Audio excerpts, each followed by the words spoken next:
When UNC wins, everybody wins.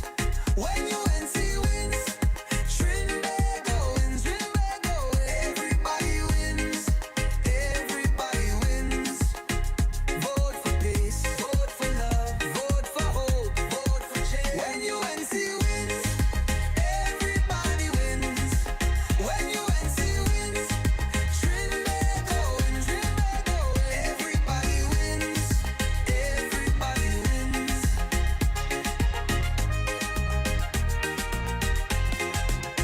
On election day, vote UNC. One love, one team, one hope, one dream. On election day, vote UNC. One love, one team, one hope, one dream.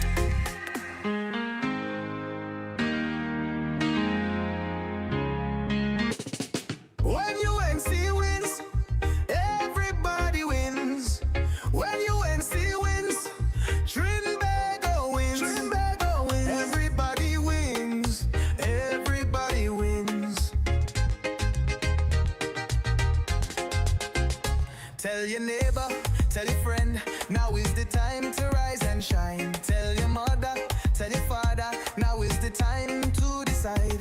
If you want leaders who can deal, place your ex by the rising sun. If you want leaders who can lead properly, place your ex by the rising sun. On election day, vote UNC. One love, one team, one hope, one dream. On election day, vote UNC. One love, one team, one hope, one dream.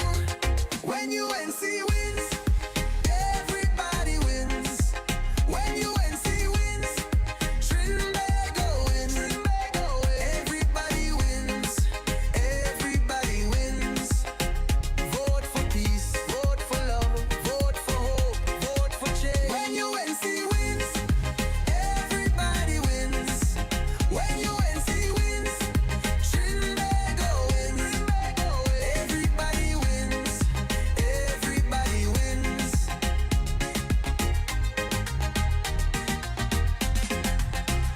Tell your neighbor, tell your friend, now is the time to rise and shine. Tell your mother, tell your father, now is the time to decide. If you want leaders who can restore hope, place your ex by the rising sun. If you want leaders who lead with love, place your ex by the rising sun. On election day, vote UNC. One love, one team, one hope, one dream.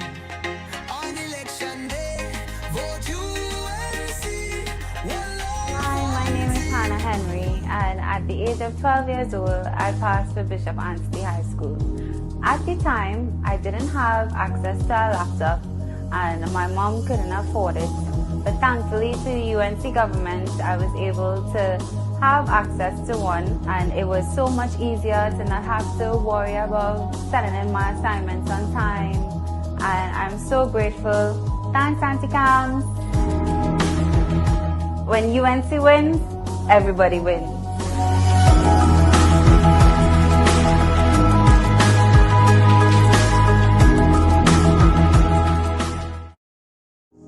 I retired in 2002. When I retired, my pension was $1,000 from NIS. When Mr. Bissessa came into power in 2010, my pension rose to $3,000. Now I'm hearing PNM say, if you have money saved, they could take away your pension. I can't wait to vote UNC again. When UNC wins, senior citizens like myself win. My son Josiah, when he was born, he was diagnosed with a life-threatening disease. And a friend told me about the Children's Life Fund. Thanks to Kamala and the UNC government for making it happen. He was given a second chance in life, and now he's in Form 5 and he's able to sit CXC. Take it from me, when UNC wins, everybody wins. Hi, my name is Hannah Henry, and at the age of 12 years old, I passed for Bishop Anstey High School. At the time, I didn't have access to a laptop and my mom couldn't afford it.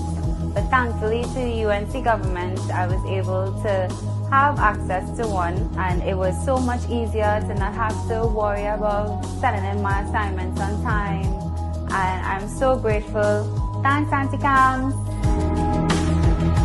When UNC wins, everybody wins.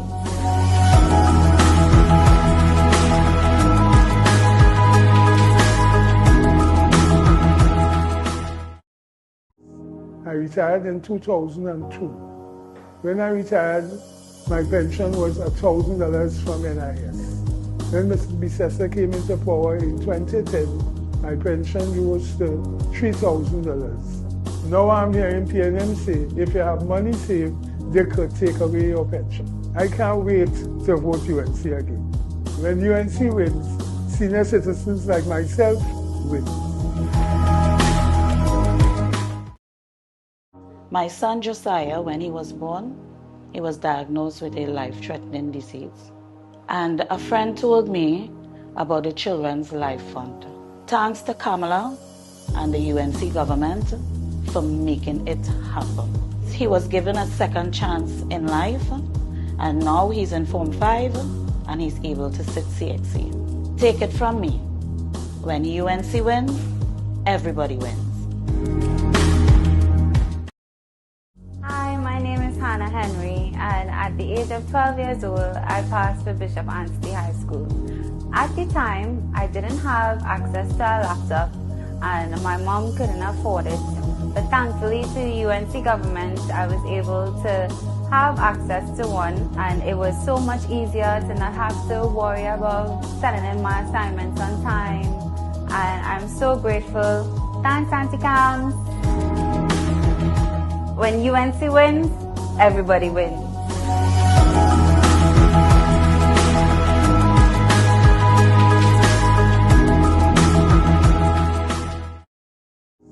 I retired in 2002. When I retired, my pension was $1,000 from NIS.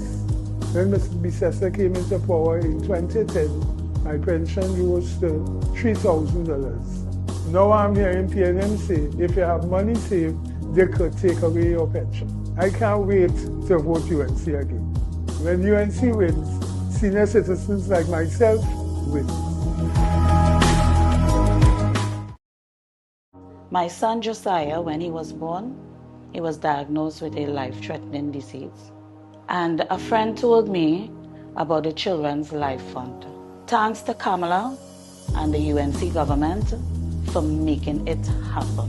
He was given a second chance in life, and now he's in Form 5 and he's able to sit CXC. Take it from me, when UNC wins, everybody wins.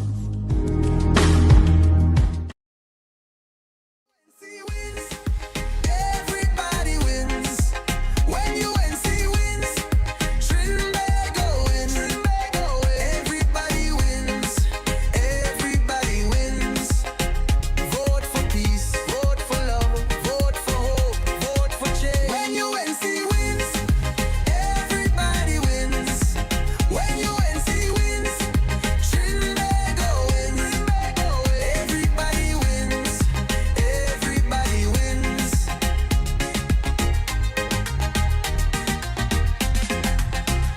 Tell your neighbor, tell your friend, now is the time to rise and shine. Tell your mother, tell your father, now is the time to decide. If you want leaders who can restore hope, place your ex by the rising sun. If you want leaders who lead with love, place your ex by the rising sun. On election day, vote UNC. One love, one team, one hope, one dream. On election day, vote UNC. One love, one team, one hope, one dream. When UNC wins, everybody wins.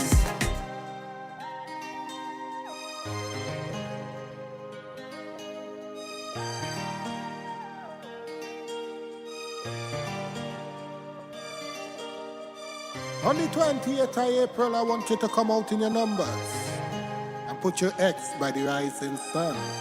I know it feels like we won already, but believe you me, it have many more work to be done. Madam, do you hear me? Trini, do you hear me? People, do you hear me? And then I know you hear me. We say come out in your numbers, more work to be done. Only 28, vote for the rising sun. Father, me thank you for leaders with vision. People on a mission, UNC politician. Look at myself, Dr. Michael. All agree under the UNC. Life as a Trini will be more stress-free. Put you rest by the rising sun. San Fernando, West, me say your time has come. Dr. Michael, down like we endorsing. Oh, a better TNT, UNC must win. Put you rest by the rising sun. Come and vote everyone. Come and vote everyone for the UNC. Put you rest by the rising sun. Come and vote everyone.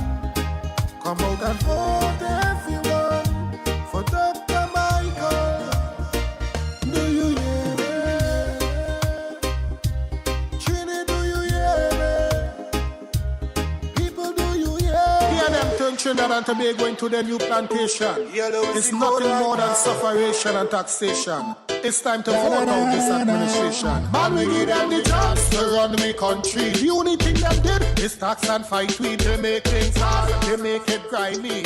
It ain't hard to see them not like we. But we go vote them out, vote them out. Them a mess. Hello, is it good right now? Vote them out, vote them out. Them a mess. Hear them in time run out. We go vote them out, vote them out. Hear them. Hello, is it good right now? Vote them out, vote them out. Me say your time run out. We don't want to see the PNM in government, PNS in power, and PNM don't make no sense. Where is your evidence of your accomplishments? They wanna trick the anti like we have no sense. But when you question and ask them, so what they really do? Them have no clue I'm talking to you. No time for you apply, it's time for you to see. How much time them raise gas and whip the treasury. Man them get away with murder and walk the road free. It's time to vote them out, the anti. So we go vote them out, vote them out. Them a mess. Vote them out, vote them out. Them a mess. Hear them in time run out. We go vote them out, vote them out. Hear them. Vote them out, vote them out. Hear them. Me say your time run out. I say we fed up with them, no bother with them, no trust them, no vote for them. Anyway we see PNM, we avoiding them. Send them a message. Cause we go vote them out. I say we fed up with them, no bother with them, no trust them, no vote for them. Anyway we see PNM, we avoiding them. Cause we go vote them out. Vote them out. Cause we go vote them out. Vote them out. Them a message. Hello, is it good right now? Vote them out. Vote them out. Them a message. Hear them in time run out. We go vote them out. Vote them out. Hear them. Hello, is it good right now? We go vote them out. Vote them out. We go vote them out. Vote them out. Come and we vote them out. This selection, make the right decision. When UNC win, everyone wins. Cause we go vote them out. Vote them out. Vote them out.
UNC wins, everybody wins. When UNC wins, Trinbago wins. Everybody wins, everybody wins. Vote for peace, vote for love, vote for hope, vote for change. When UNC wins, everybody wins. When UNC wins,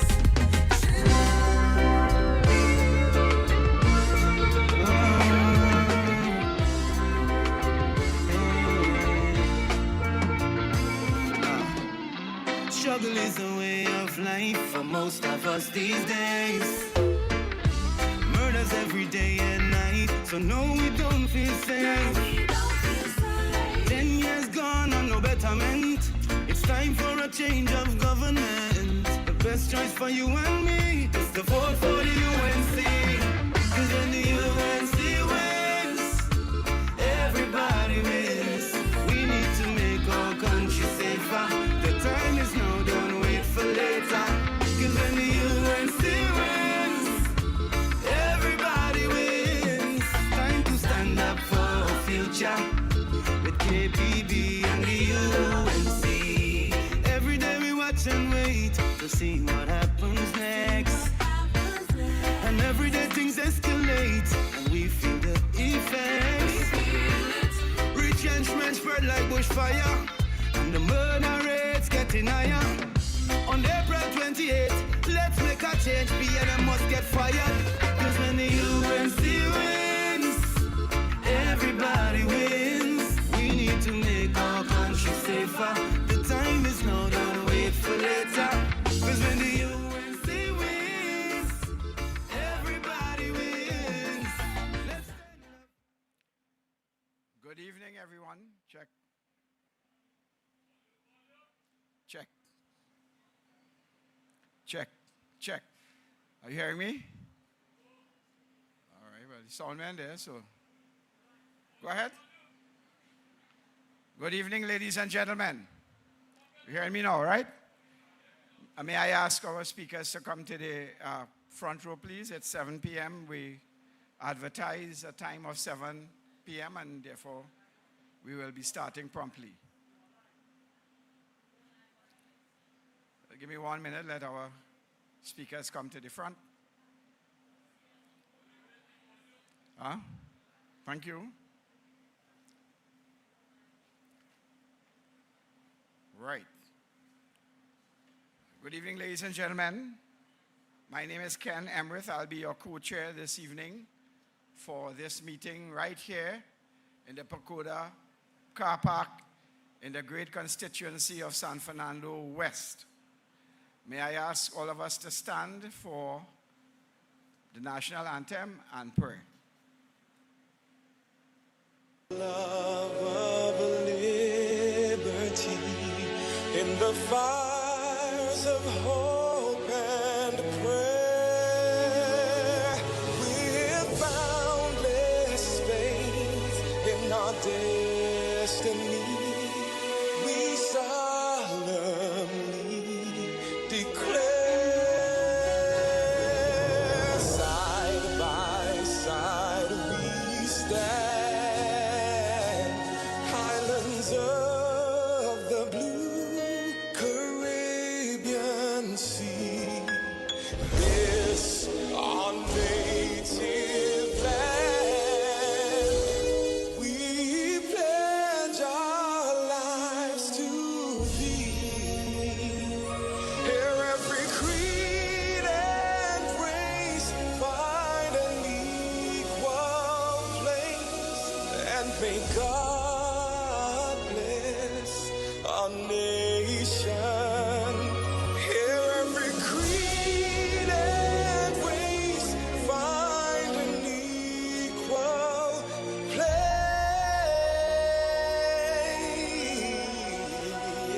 place, and may God bless our nation.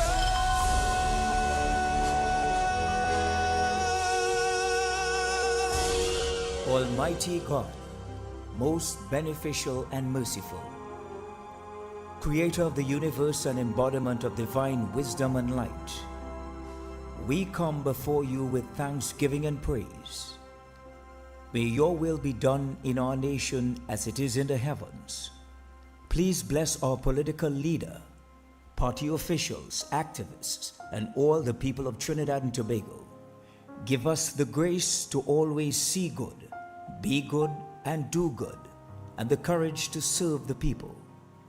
Protect us as we stand against injustice and iniquity, and inspire our endeavors to find the right solutions to the problems that are affecting our fellow citizens.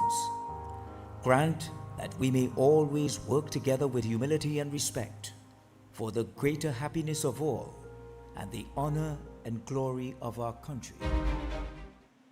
Amen. Thank you. You may have your seats.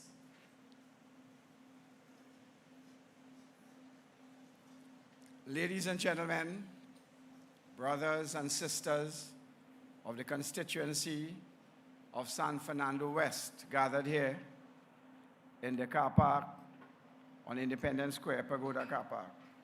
It's an honor and a privilege to stand before you at this crucial moment in our nation's history, when voices must rise, when action must speak louder than fear, and when truth must prevail over lies.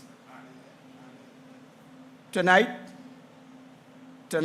we have the distinct pleasure of having a leader who embodies integrity, service, and action, a fighter for the people, a bold voice for the voiceless, a person who has never forgotten where she came from and who has never stopped working for where we must go. San Fernando West, as we meet here, we are privileged to have a leader above all leaders in Trinidad and Tobago, in the person of Kamla Persad Bisesa. It is a true honor to gather here this evening in support of a candidate who shares those values. Inspired, no doubt, by our leader, a leader who has been on the front line for every battle for justice, equality, and most importantly, the future of all our children, the Honorable Kamla Persad Bisesa. She has dedicated, I said, her life to public service. She has shattered barriers and paved the way for generations to come. But beyond titles and history, she has always stood for one thing, for the people of Trinidad and Tobago. As Prime Minister and as leader of the opposition and a proud member of Parliament for Superior, she has fought tirelessly for better infrastructure, safer communities, and real investment in our people. Through her leadership within the UNC and her government, every promise has been backed by purpose, every dollar well spent, and every voice uplifted. Tonight, it gives me great pleasure to kick off this meeting here in the San Fernando West constituency. May I present my co-chairman for this evening's meeting. Put your hands together. He really needs no introduction. We see him every morning with our regular doubles and coffee segment on Facebook. He is a fighter himself, former Minister of Sport. Put your hands together. Make some noise for Senator Anil Roberts. When UNC wins, everybody wins. When UNC wins, Trinbago wins. Good evening, UNC family. Good evening, San Fernando West. When the Douglas walk with paper, you know it's a serious thing coming. I don't normally walk with paper. So let me tell you something, ladies and gentlemen. Trinidad and Tobago has changed. They have realized that the PNM is a wicked, evil, heartless, selfish, greedy party, and that they only go there to enrich themselves, to recuse themselves and to make their friends and financiers richer. They pretend that they care about people.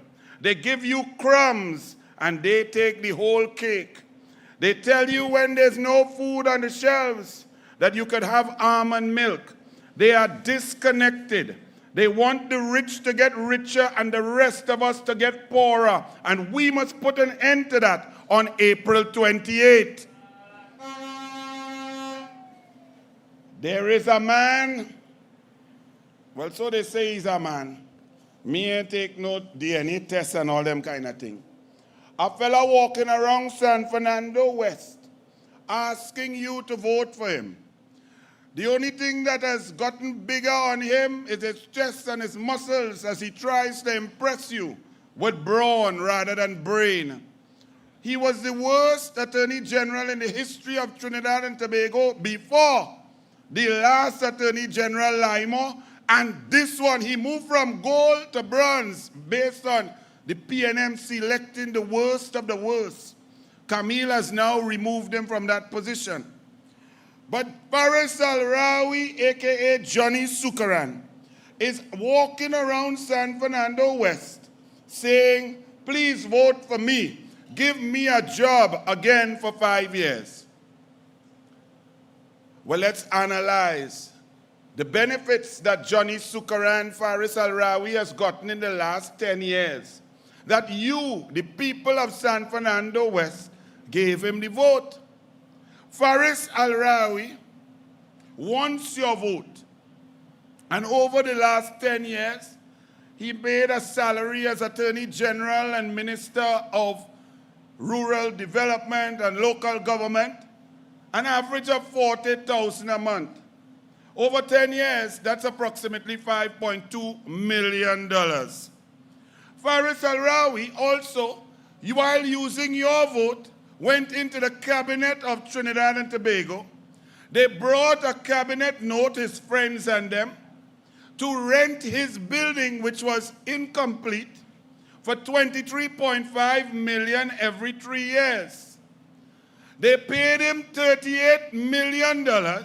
He said he recused himself, so he stepped out of the room to have a coffee and doubles, and then came back in, and his friends approved $38 million of taxpayers' money to outfit his own building. The PNM, the party of which he was the Attorney General and is now the Minister of Rural Development and Local Government, then rented that building for 3 consecutive terms at $23.5 million, totaling $70.5 million.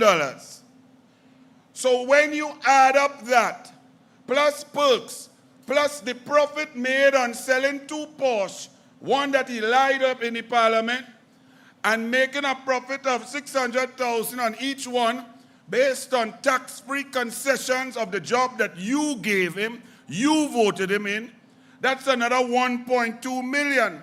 So over the last 10 years, Faris Al-Rawi, a.k.a. Johnny Sukaran, has made a whopping $148.2 million for himself. And now he comes to you to say give him 5 more years to make another $74 million. That is not what public office is about. Kamla Prasad says in the UNC about serving the people, not serving yourself. Let me give you a little perspective, because Faris Al-Rawi walked down on the train line and in Mbakadere, that basically citizens of lower means live there. People who are struggling to survive, people whose salaries are small, people who are struggling to feed their children and provide an opportunity for them to join society and be successful. Faris Al-Rawi and his $148.5 million in the bank walks down in Mbakadere and says, vote for me. Look, I gave you bricks for your house. Well, let me work out some of the maths for y'all. A CPEP laborer before they got a slight increase because the election was due in 2025. So for the first 9 years of the PNM, a CPEP laborer will make $765 a fortnight. That is $1,530 per month. For a CPEP worker to make what Faris made, the CPEP worker would have to work 96,863 months in order to equal Faris' revenue from being a PNM minister and recusing himself from the cabinet. 96,000 months. That is equivalent of 8,072 years. That is how long the people who he is forcing to go to meetings and telling them to vote for him to give him a job, how long they will have to work to make the money that he made. 8,000 years. Could bring back dinosaur. Now, per year, I'm breaking it down for you all because the insanity and the ludicrous nature of Faris Al-Rawi, Stuart Richard Young, and these hypocrites who have used government to enrich themselves coming to tell you to vote for them. It is ludicrous, and no human being should ever vote for that. Whether it's PNM or not, vote them out on April 28th. Per year. I want to write down this, because I want to only talk it on the road and talk to people in the pharmacy and the grocery and the market. And when you're going to drop your children to lessons, let them know that Faris Al-Rawi, as he swore in to be a minister in the cabinet, made an average of $14,820,000 per year. A CPEP worker makes $18,360 per year. Faris Al-Rawi earnings can pay 807 human beings working on CPEP for a year. 807 mothers, 807 fathers, 807 human beings. He took all that money for himself, but is coming to tell you to vote for him.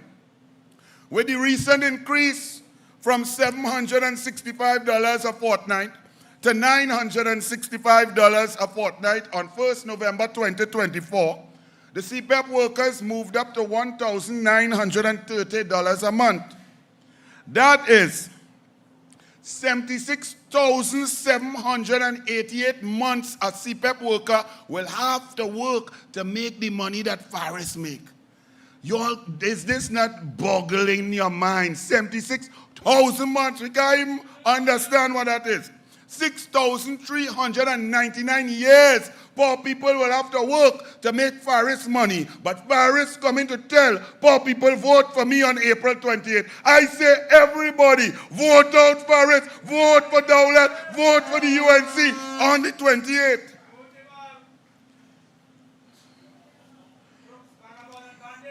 And it's not done there. The PNM walking around. They're giving PNM supporters a jersey with $300. All right. Take the 300 and vote them out. But let us work out how much Faris, how much a vote is worth. Because if they're telling you your vote is worth 300, let us calculate how much a vote is worth to Faris. In the 2020 election, Faris Al-Rawi and the PNM got 8,457 votes. The monetary value per vote is $17,523.94. So when Faris come and he give you $300, tell him he's 17,200 short and vote UNC. Don't take no jersey and no 300. This is disrespectful to human beings, to people. This mamagism must stop. The lies of the PNM must end on April 28th. And it starts right here in San Fernando West.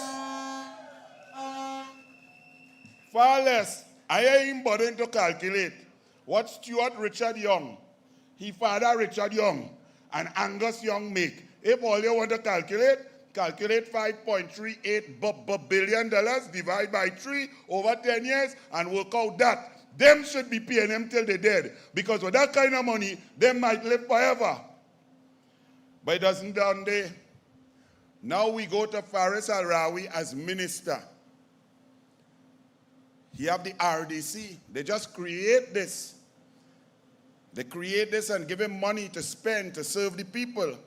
Let's see if Faris Al-Rawi, RDC, and Kazim Hussein, PNM, former minister, if they serve the people. The RDC gave out 147 contracts.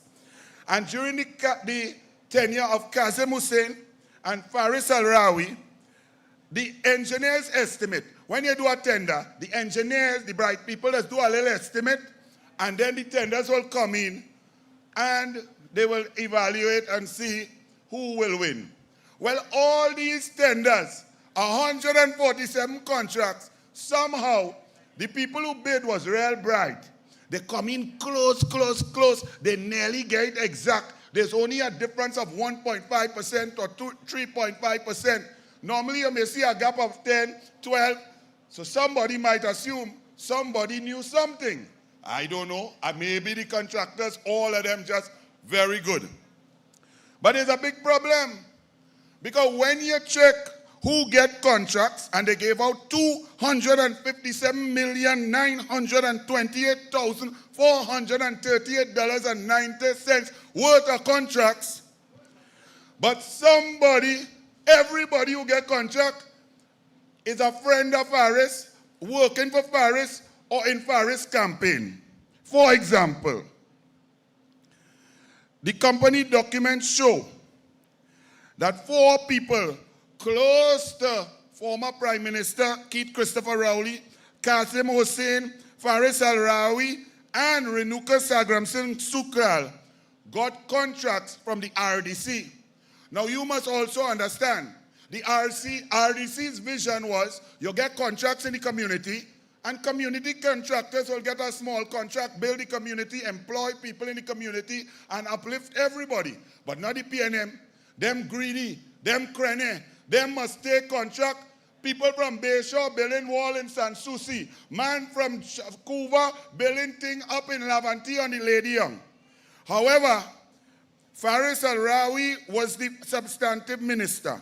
His constituency chairman, Mr. Alvin Mohammed, his campaign manager, Terence Bipat, all your South people know these people better than me. So tell me Valline, and his cousin, Mrs. Priya Sukaran Singh, have all received contracts from the RDC during the tenure of the minister under Faris. America's Marketing, which is a company associated with Mr. Alvin Mohammed, received 6 contracts between the period 25th May 2022 and 30th August 2024 in the sum of $11,270,460.38. This is Faris Al-Rawi's close team. This is how they say they want to serve you. Then they walk down on the train line and give you $300. I am showing you that the PNM is corrupt. The PNM does not care. The PNM is greedy. And you must vote UNC, because when UNC wins, you win. Everyone wins. This has to stop. It continued. When the bid on these contracts, the engineer's estimate was $12,408,000, and they bid $11 million, just about 9% difference. Mr. Alvin Mohammed, again, is associated with a company known as Zorina's Maintenance and Landscaping Company. They received 8 contracts. Why one company had to receive 8 contracts? Why 8 companies couldn't receive 1 contract? Because the PNM is corrupt and greedy, and that's why you must vote them out. You must tell them, when you come by me, I didn't get no contract. Where my 8 million? Where my 6 million? Where my 23 million? Where my 148.5 million? Faris, we cannot continue like that when you have a man like Dr. Dowlett who's coming to educate children, to to share the resources, to uplift the people. Vote UNC and vote strong. Mr. Terence Bipat, who's also employed at UDCOT. So he employed at UDCOT, he have a big salary, 30, 35, 40,000. So he good. He not hungry. He not suffering. Right? But he's the campaign manager of Faris Al-Rawi, a.k.a. Growth Hormone. And he's the owner of a company called IESL Engineering Limited. This company received 2 contracts between the period May 24, 2022 to 28 June 2023 in the sum of $1,380,920.07 on top of a substantive post. These men greedy. Them just want to eat steak and lobster same time, and they wouldn't choke. Mr. Bipat is the chairman and or member of the famous party group number 38 in South. All your SANDO people will know, whose members have spread their financial tentacles throughout the state sector, are also receiving contracts. While Faris Al-Rawi was the minister, is his cousin Priya Sukaran Singh. These people, this greed, this nepotism, this wickedness, this evil must stop. The cabinet is not designed for you to take decisions to enrich yourself. The cabinet is designed, like Kamla Prasad Bisesa as a prime minister, bringing a children's life fund to save 153 children's lives with over $200 million. That's what the cabinet is for. Kamla Prasad Bisesa went to cabinet, increased funding for football from 3 million to 20 million for over 5,600 workers and footballers in Trinidad and Tobago. Kamla Prasad Bisesa and Tim Gopi Singh took your money and built 106 schools for you, the people. She built aquatic center, cycling velodrome, tennis center, 89 recreation grounds for you, the people. Kamla's cabinet was not about enriching friends and family. The PNM is sick and they need to take a rest. And on April 28th, all of us must vote them out. So it is really disdainful, disrespectful, disgusting for people like Faris Al-Rawi to even walk the streets and ask people who are suffering, people who have lost their jobs because their decisions closed down Petrotrin. And people lost their living, they lost their houses, they lost their cars. Some men lost their wives. They couldn't support their children. Businesses shut down. Fence line communities break down. Nail tech, restaurant and bars. Everybody's shut down and in pain from decisions taken by Faris Al-Rawi and his cabinet. But he enriched himself. He's a rich boy now, $150 million. And he coming to ask you for his vote. When he come, say, Faris, I want my $17,568 first. Otherwise, I vote in Dawlat because Dawlat cares, because Dawlat would rule for us, because Dawlat would help our children, because Dawlat would educate our children, because Dawlat would bring safety, Dawlat would bring security. Dawlat is the man for San Fernando West. On April 28th, San Fernando West is UNC. Vote Dawlat. God bless. When UNC wins, everybody wins. When UNC wins. Boy, that man reminded me of them cricketers. You see they open the batting like that? It's a powerhouse. It's a big team we have tonight. Let's hear it one more time for Anil Roberts. So, we moving along quickly. I want to say welcome to all our Facebook friends who are looking on, and the thousands of you who are looking on the YouTube channel. Welcome, welcome to San Fernando West. Welcome. In a short while, you'll be hearing from our winning candidate, Dr. Michael Dowler. But before that, we have a few people to come and speak to us and speak with us. Tonight, we have a young lady who is a tireless worker for the United National Congress. She's an alderman at the San Fernando City Corporation. I'm told that when you're in opposition there, it's difficult, it's hard. They push you down, they give you nothing. But she's been fighting all along. She is a businesswoman par excellence.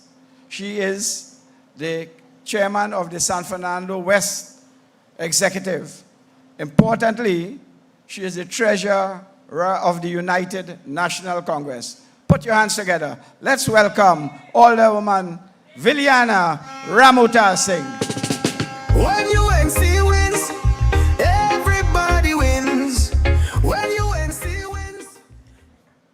Our political leader, the Honorable Kamala Prasad-Bissessar, who is watching remotely, Deputy Political Leader, Dr. Rudal Munilal, and other former members of Parliament present, members of NATEX, distinguished guests, my brothers and sisters in the house of the rising sun, San Fernando, how are you feeling? The energy is high in the heart of our great city. The wind of change is blowing, and in 10 days we will enter a new caring dawn of governance when Dr. Michael Dowlatt is named as our new Member of Parliament and our political leader, the Honorable Mrs. Kamala Prasad-Bissessar, is returned as Prime Minister of this great nation. And ladies and gentlemen, this is because for the past 9 years, while they were apparently gaining experience, we have been swept into a state of dismal abyss by a wishy-washy, talky, absentee representative.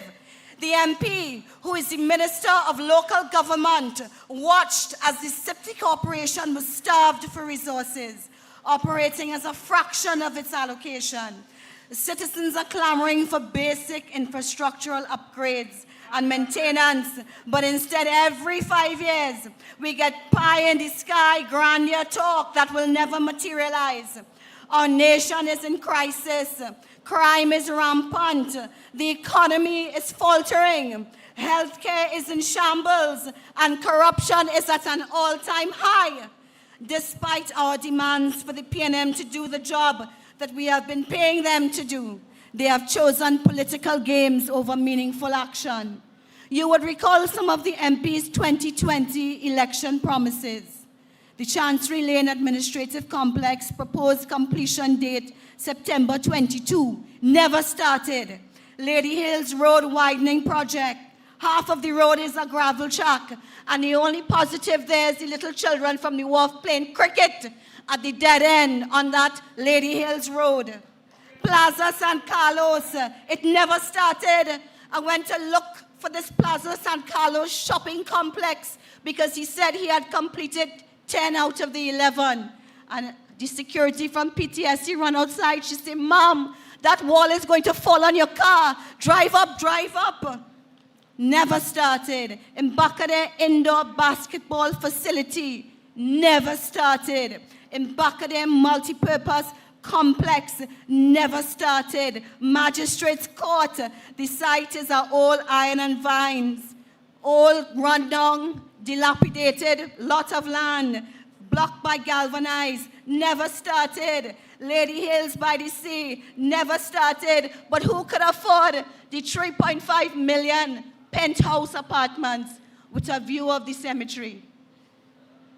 Skinner Park, $200 million and no football allowed. Intercall matches have to be played at the Lewis Street Recreation Ground, built by our very own candidate, Dr. Michael Dowlatt.